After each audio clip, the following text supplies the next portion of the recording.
Hey kids, this is Ivan. How you doing? Well, it's been really cool as I've been preparing with a group of people to start what will hopefully be a campaign or at least a mini campaign of Lamentations of the Flame Princess in a Hangouts type environment.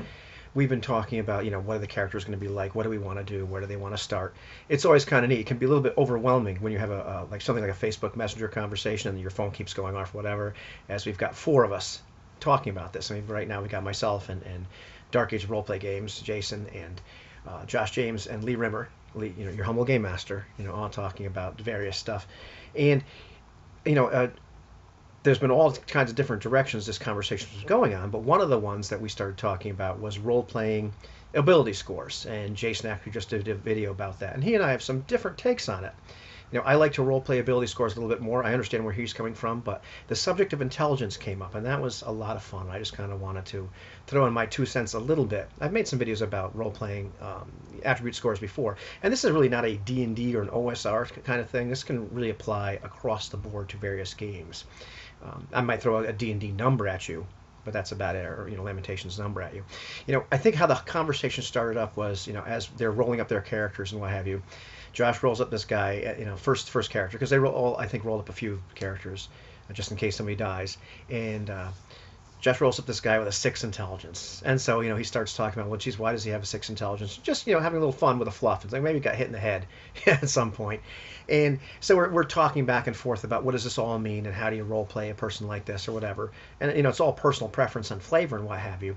And part of what I like to how I like to think of the scores in that game. And here's the only real D&D part of the whole discussion, or OSR part of the whole discussion. You're using basic ability score modifiers at that point. The abilities run from 3 to 18. 3 is abysmal. 18 is exceptional. In that game system, you go from +1 to +3, -1 to -3, and then there's a big spot in the middle, which is 0. And I know it's an imperfect analogy, but it's close enough for government work for me. I think of the 3 standard deviations. So somewhere in the, when you have a 0 modifier, you're dead center. Plus or -1, you're just 1 standard deviation away. So you're really not that dumb, because 6 is -1 at that point.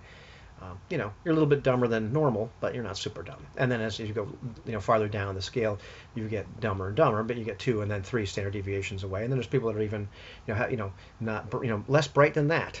And the other way is far going up to 18. Although 18, this is the last part of the D&Dism I'm going to talk about. I would say it's probably the pinnacle of human intelligence. There might be some, really exceptional person, with a 19 or whatever. Anyhow, well, back to role playing, all this kind of stuff. Okay, so here we've got this guy that's really not so dumb, but he's certainly below average.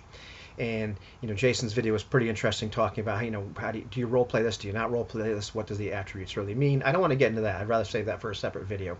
But I want to talk more about intelligence, because that's some of the most fun I've ever had, is role playing characters that are less intelligent than average, and that can be a real hoot.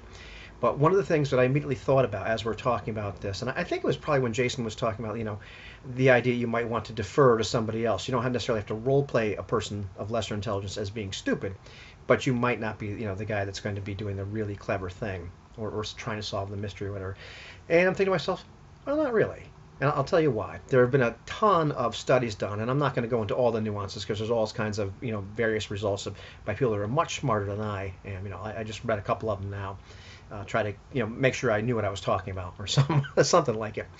There have been a number of studies done talking about or examining overconfidence and a correlation of overconfidence to intelligence.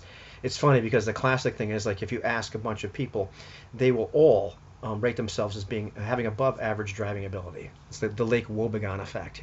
All the children are above average. They can't all be above average, because you get I don't have to explain the math here. So one of they've done a number of studies like this, and it always seems to pan out about the same way. You give a bunch, whatever the test is, a bunch of questions, and so after the test is done, clearly everybody kind of falls into some area. You fall into the lower 25th percentile, or dead average, or you're in the top 75%, or top 90%. So that the range of test scores generally is pretty wide. So then what they do is they ask somebody. They don't give them their scores back, but they say, well, how well do you think you did? Not so much just, not saying like, what score do you think you got? Do you think you got 90% right or 75% right? Say, where do you think you fell in the range of everybody else? Do you think you're in the top 75%, the top 90? Do you think you're dead average with 50%? Do you think you're in the lower 40, percent? How do you think you scored compared to everybody else? Here's where the interesting thing happens. And of course, we all know there's some intelligent people that are supremely overconfident and real. I've been guilty of that myself. I'm not supremely intelligent, but I've been a little overconfident. I try to be a little bit more right-sized these days. However, on average, what would happen is the pretty intelligent people, they know they're intelligent. Say they actually really scored in the top 90th, 95th percentile compared to everybody else. They'll generally kind of underestimate where they are a little bit. They'll say, I know I'm smart. I'm in the top 75%. The interesting thing is there's a very strong correlation with people scoring less. Say they scored in the lower 25, the lower 40. They tend to score themselves as being in the top 90. They're overconfident. And this isn't true of everybody.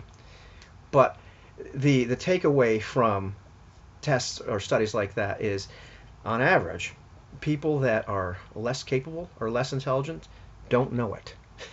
They go through life overconfident and thinking that they understand more than they actually do.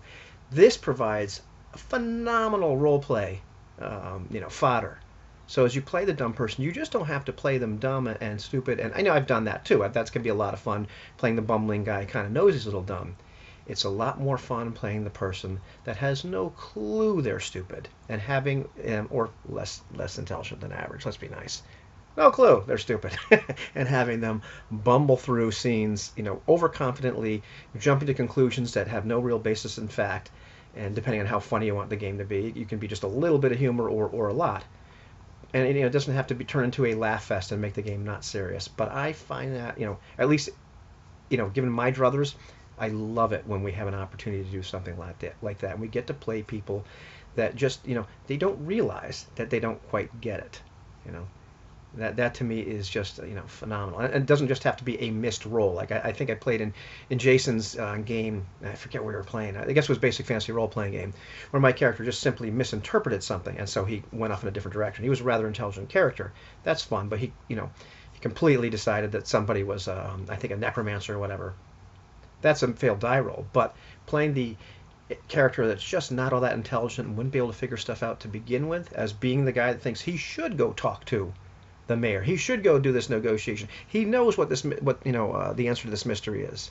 And we're already kind of shifting over into your role-playing charisma and wisdom at that point, or low charisma and low wisdom, which you can kind of follow suit.